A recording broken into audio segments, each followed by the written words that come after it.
नमस्कार दोस्तों, स्वागत है आपका हमारे चैनल जीएस वाई देव दुर्गा पर। तो देखते हैं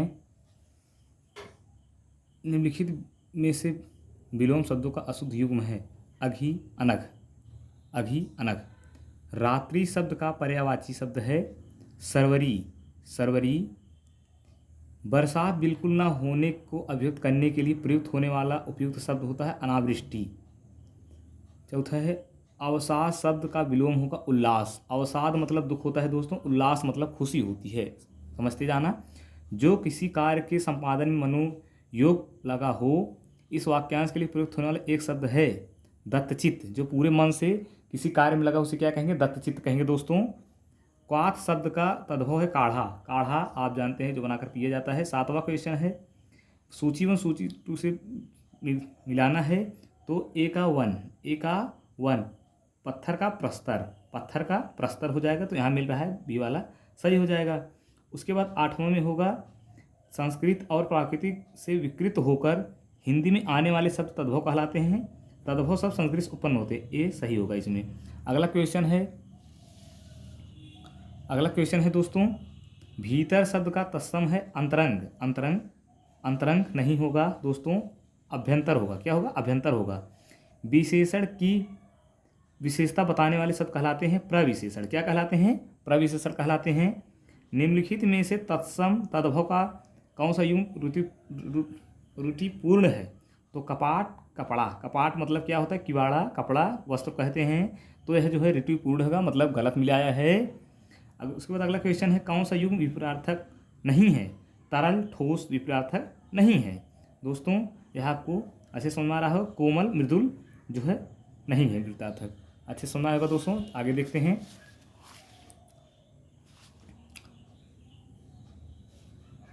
मच्छिका किसका तत्सम शब्द है? मच्छिका। मच्छिका शब्द है मक्खी का दोस्तों। आपको समझ में आ रहा है मच्छिका शब्द? मक्खी क्या है? वह खंभा गिर जाएगा। इस पंक्ति में कौन सा विशेषण है? निश्चयवाचक सर्वनामी विशेषण है दोस्तों। 16वां क्वेश्चन है व्याकरण का ज्ञान रखने वाले व्यक्ति के लिए प्रयुक्त होने वाले शब्द की शुद्ध वर्तनी है व्याकरण। व्याकरण का ज्ञान रखने वाले क्या कहते हैं? व्याकरण कहते हैं। प्रत्यक्ष का सटीक विलोम है परोक्ष। प्रत्यक्ष का परोक्ष आप ऐसे याद कर सकते हैं सीधा सीधा। 18वां क्वेश्चन है घोटक का सटीक पर्यायवाची है अश्व। घोटक का अश्व, घोड़ा जिसे कहते हैं। 19वां क्वेश्चन है शुद्ध वर्तनी शब्द वाला शब्द है अनुग्रहित। क्या होगा? अनुग्रहित। क्या होगा? अनुग्रहित। अनुग्रहित नहीं होगा। समास शब्द का विलोम क्या होगा? समास का उल्टा क्या होता है? व्यास। क्या होता है? उल्टा। समास का उल्टा व्यास होता है। सूर्य सुता का पर्यायवाची शब्द है किसका? किसका होगा? यमुना का। किसका होगा? यमुना का दोस्तों। आगे देखते हैं। नारियल शब्द का तत्सम होगा नारिकेल। क्या होगा? नारिकेल। ऑप्शन नंबर सी सही होगा। खूबसूरत और काला ईरानी घोड़ा मैदान में दौड़ रहा है, इस वाक्य में है 3 विशेषण, 1 विशेष दोस्तों। उसके बाद अगला क्वेश्चन है निम्नलिखित शब्दों में से शुद्ध शब्द है महात्म। क्या होगा? महात्म। उसके बाद अगला क्वेश्चन है मृषिण का विलोम है रुच। क्या होगा? रुच दोस्तों, समझ में आ रहा होगा। उसके बाद अशुद्ध विलोम का युग्म चयन कीजिए। ऐश्वर, अनैश्वर। परित्यक्तता का शब्द का प्रयोग होगा उस स्त्री के लिए जो पति द्वारा छोड़ दी गई हो। अगला क्वेश्चन होगा 29वां युद्ध लड़ने की उत्सुकता के भाव को अभिव्यक्त करने के लिए प्रयुक्त होने वाले शब्द को कहते हैं युत्सा। क्या कहते हैं? युत्सा। विशेषण के द्वारा जिस संज्ञा की व्याप्ति निर्धारित होती है उसे क्या कहते हैं? विशेष। क्या कहते हैं? विशेष। हरितकी शब्द का तद्भव है, हरितकी शब्द का तद्भव हरण है। क्या है? हरण। अहि शब्द का पर्यायवाची क्या है? सर्प होगा। क्या होगा? सर्प।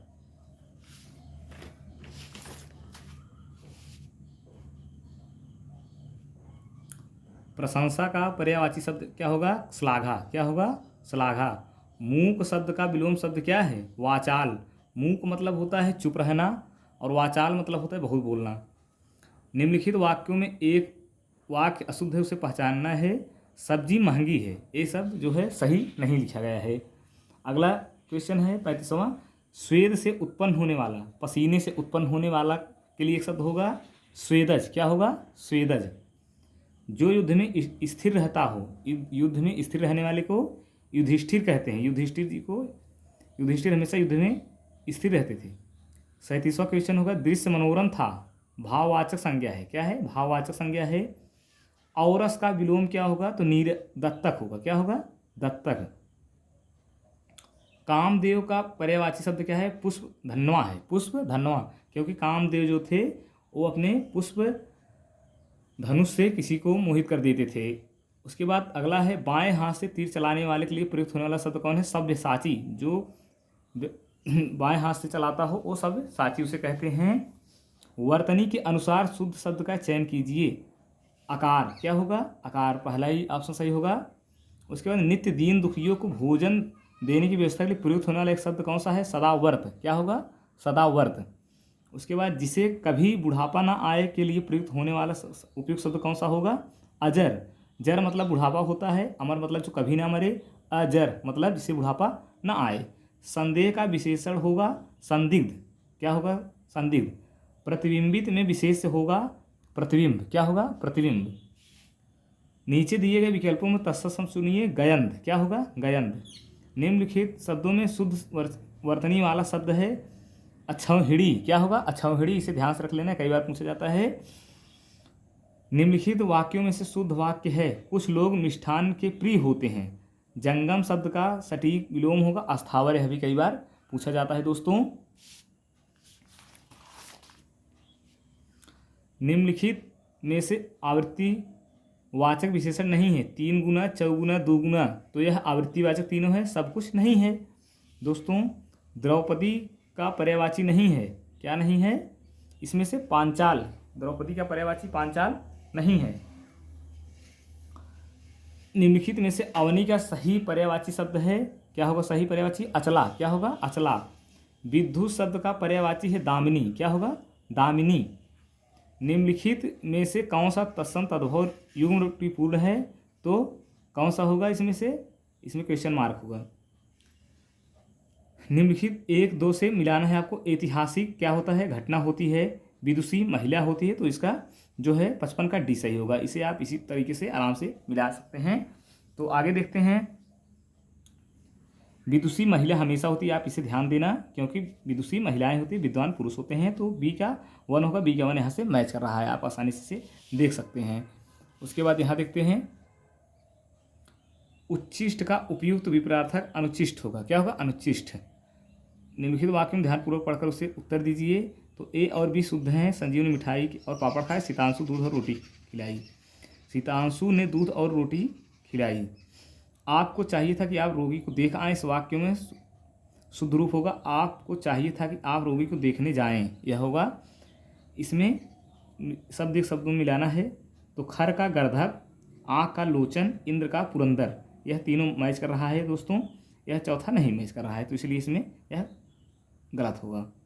तो देखते हैं आगे। अप्रत्याशित शब्द के लिए कौन सा वाक्य उपयुक्त है? जिसकी आशा ना की गई उसे अप्रत्याशित कहते हैं। जैसे अप्रत्याशित हार हो जाना, टीम इंडिया की अप्रत्याशित हार हो गई, जो आशा ना हो वैसा काम हो जाने को अप्रत्याशित कहते हैं, जिसकी आशा ना की गई। धन्यवाद।